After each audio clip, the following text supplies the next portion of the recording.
With us now, as I mentioned, David Nixon. Dave, welcome back to the stadium. What's up, David? Where John Beck got his first win as a BYU Cougar, and you got your first win as a starter for BYU. Yeah, my true freshman year came in. I got called to be the star of this game, and that's back when we ran the 3-3-5 defense with Bronco.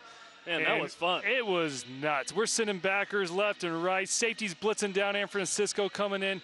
It was nuts, and sure enough, Bronco dialed up the exact same blitz, back-to-back plays for me. I got two back-to-back sacks. So this feels good. This feels good to me. My freshman year and my senior year, or junior year, we never lost here. You played 4 years in the NFL, but you never played here.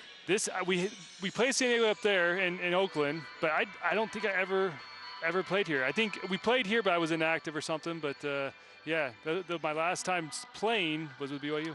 And you played for the Raiders, and they clinched their first playoff berth since '02 here Sunday. Do you have Raider pride? Loving it. Absolutely loving it. The entire stadium was pretty much all Raiders fans from what I heard. Watched the game a little bit, but love it. It's fun to watch them be successful because for so many years, even when I was there, we were terrible. Absolutely terrible.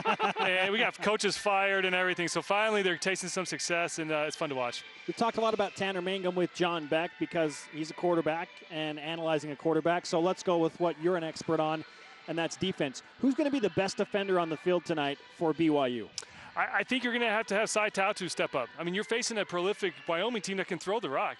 You got Josh Allen that has 16 touchdowns this year passing, and so you got a guy that you got to keep in the pocket. He's a lethal type player in the sense that he's almost like Taysom Hill, not as electric, but when he gets outside the pocket, that's when he really starts to create. And that's when, as a BYU defense, you look at all the big plays BYU's getting up this year.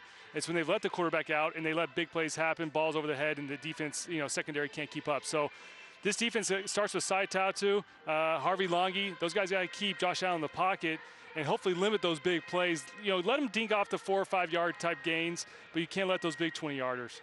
BYU's rush defense the last couple of years has been dynamic. In fact, I saw a tweet earlier today saying in the last 5 years, BYU's number 3 nationally in rush yards per carry defensively. What do you think BYU can do against Brian Hill, who has 1,700 yards rush? It's a tough feat. I think this is the key matchup of the game. Can BYU contain Brian Hill? Because you're right, 1,700 yards this year. I mean, he's probably one of the best running backs BYU's faced this year. And this is a game everyone thinks, okay, Wyoming, BYU should come in, win this game, shake hands, get out of here. I'm telling you, bowl games are always tough because you do have that month of where it's just kind of a lot of downtime. You're taking finals. Coaches usually give you off a week or two. So your first quarter is similar to the first quarter in the very first game of the year where you're still trying to iron out some kinks. I remember as a player, you walk out there on the field and it kind of takes you a series or two to get used to hitting guys and getting physical again. And so bowl games are always interesting. So I think it's going to come down to BYU being able to stop the run. But I think turnovers essentially are going to be the biggest key factor, which they usually are. But I think in a bowl game in particular against a Wyoming team that can put up points fast, turnovers are going to be a big issue. And we talked about that too as one of our matchups to watch because Wyoming's 10th in the country in takeaways. BYU's 2nd. So if both running backs are kind of offsetting each other, it could be turnovers. Yeah, and listen, BYU should have a heyday running the ball. I think Jamal Williams, you look what New Mexico did, UNLV did against Wyoming just in the last 3 or 4 games. They ran for a combined 900 yards. Incredible. 400 against UNLV, and 400 for 568 from New Mexico. Yeah, something. Yeah. Just incredible. So dumb numbers. Really. Jamal will have his numbers. The question is, and John just talked about earlier with Tanner Mangum coming in, can he take care of the ball? Can Ty simplify the offense enough to just let him do some quick slants like we've seen, maybe take a shot here and there, but just take care of the ball? Because Jamal Williams himself can come out here and win this game. There's no doubt about that. But you can't have Tanner turn over the ball. That's the one thing that can't happen because you let a Wyoming team get a turnover and they can turn to points real quick. And I hate to bring it up, but that was the story of the bowl game last year. Exactly. Start off slow. And in that first quarter, that was just like the worst combination of all time. And that's what I was saying. Bowl games are tough because that first quarter, like I said, you're still getting used to playing football again. It's been a whole month. That's a long time to be off. And we saw last year with BYU, they struggled coming out of the gates because of that kind of layoff they had. And you can't do that in a bowl game, especially against a Wyoming team that, I think BYU's motivated. But this Wyoming team, I guarantee you, is more motivated than BYU in the sense that, this is their rival. And we used to talk about this as players at BYU. You go into New Mexico, you go into UNLV, Wyoming, they all consider you their rival. We don't consider them our rival. We look at Utah as your main rival. you wouldn't consider Wyoming, UNLV, or New Mexico our rival. And so they're playing with added motivation. I think this team comes out with, especially playing for the seniors, their last game, Jamal's last game. I think you're going to have a lot of the underclassmen, even the upperclassmen, really support each other. I'm excited. I don't think BYU wins by more than 10. That's what I think the line is. High. That's high for a Wyoming team that knocked off Boise State, right? And San Diego State. And San Diego State, and played San Diego State tough in the national championship, or the conference championship. Yeah. So it's this is a good team, and I think that's typically Wyoming. The brand name of the football is not a powerhouse, right? And so I think a lot of fans, they look at this matchup, they're like, okay, easy game for BYU. Not so fast. I think this will be a very competitive game, and it will come down to the turnovers, but it'll also come down to how BYU's defense can stop Brian Hill. BYU has won 7 in a row against Wyoming. The Cowboys haven't been in a bowl game since 2011. So, yeah, they are excited, and they should be excited about the running back they bring into this game as well, Brian Hill.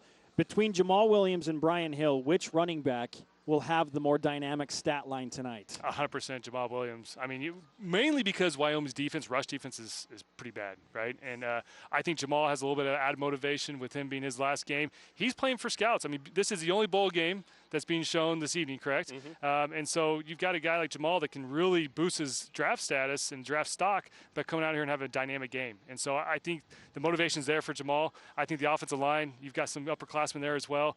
And then, of course, Tanner. I think everybody's going to rally around Tanner. This is his first game back, really trying to plan for the future. So I think they come out hopefully firing all cylinders. They come out a little cleaner than last year's bowl game. Yeah, a little would be nice. And can execute a little better. But I think more than anything, it's going to be a really exciting game. It's nice when the stars of the game play in the bowl game. I really like that. Do you have a good Wyoming story?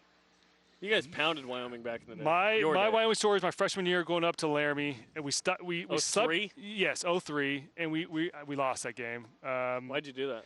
I don't even know how we lost them. I really don't. Maybe it's because when we were walking into the locker room, we got beer poured on our helmets, and the coach just said, "Make sure you wear your helmet into the locker room." And I'm like, "What do you?" I mean, I'm just a little freshman, right? And they're like, "No, wear your helmet." Sure enough, as we're walking, you start hearing stuff clinking off your helmet as you're walking into the locker room.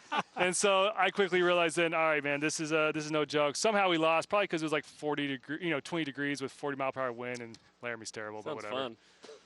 Fun. Well, we've had some fantastic stories revealed to us by the former players about BYU and Wyoming. Always good. Dave, thanks for the time. More of him with me on Countdown to Kickoff coming up in about an hour and 25 minutes.